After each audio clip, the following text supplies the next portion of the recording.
నమస్తే అండి, నా పేరు రాసిలేటి నిర్మల.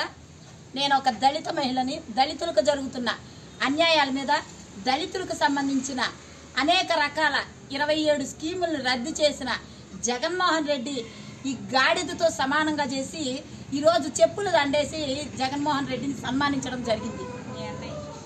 మా అన్నయ్యకి ఈరోజు చెప్పుల దండేసి సన్మానం చేస్తున్నాం అన్నమాట. దీనికి కారణం కూడా ఏంటంటే అండి, గతంలో చంద్రబాబు నాయుడు గారిని నడి రోడ్డు మీద దళితులకు ద్రోహం చేశాడు, నడి రోడ్డు మీద ఉరి తీయాలి అని చెప్పింది ఈ అన్నయ్య, ఈ గాడిద అన్నయ్య. అలాంటి ఈ అన్నయ్య ఉరి తీయాలని చెప్పిన జగన్ అన్నయ్య ఆఖరికి దళితులకు సంబంధించిన ఒక్క స్కీమ్ కాదు కదా, ఒక్క లోన్ కాదు కదా, దళితుడికి ఒక్కటంటే ఒక్క మేలు చేసిన దాఖలాలు లేదు. అలాంటి జగన్మోహన్ రెడ్డిని ఎన్నిసార్లు ఎంతమంది దళితులు నడి రోడ్డు మీద ఉరి తీయాలా వద్దు అని అడుగుతున్నాను నేను. జగన్మోహన్ రెడ్డి, నువ్వు రేపు 21వ తారీఖున గుడివాడ వస్తున్నావు, మా గుడివాడ వస్తున్నావు. దళితులు అంటే ఏంటో చూపించడానికి సిద్ధంగా ఉన్నాం గుడివాడ నియోజకవర్గంలో మా దళితులంతా కలిసి. నువ్వేం చేసావు దళితులకి చెప్పు. ఈ గాడితో సమానంగా నిన్ను ఒక దేవుడిగా భావించాం దళితులు మేము.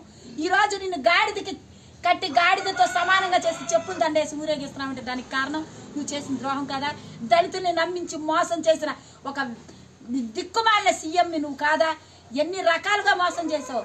మా చంద్రన్న 2015లో మా కోసం, దళితుల కోసం అంబేద్కర్ విదేశీ విద్య తెచ్చి దళితుల్ని విదేశాలను చదువుకోండి అని చెప్తే, దళితుడు అనేవాడు చదువుకోకూడదనే నికృష్టపు ఆలోచనతో నువ్వు అంబేద్కర్ విదేశీ విద్యను రద్దు చేసి 3.5 సంవత్సరాల తర్వాత దాన్ని తీసుకొచ్చి నీ అయ్య పేరు పెట్టావు, వైఎస్ విదేశీ విద్య అంటున్నావు.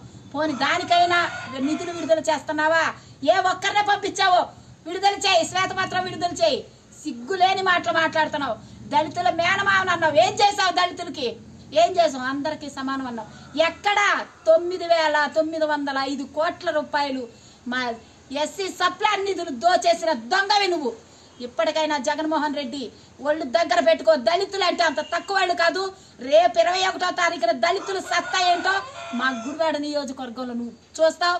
దళితులు అంటే ఏంటో రాబోయే 24 ఎలక్షన్లో కూడా నీకు రుచి చూపిస్తావు అని తెలియజేసుకుంటూ సెలవు తీసుకుంటాను.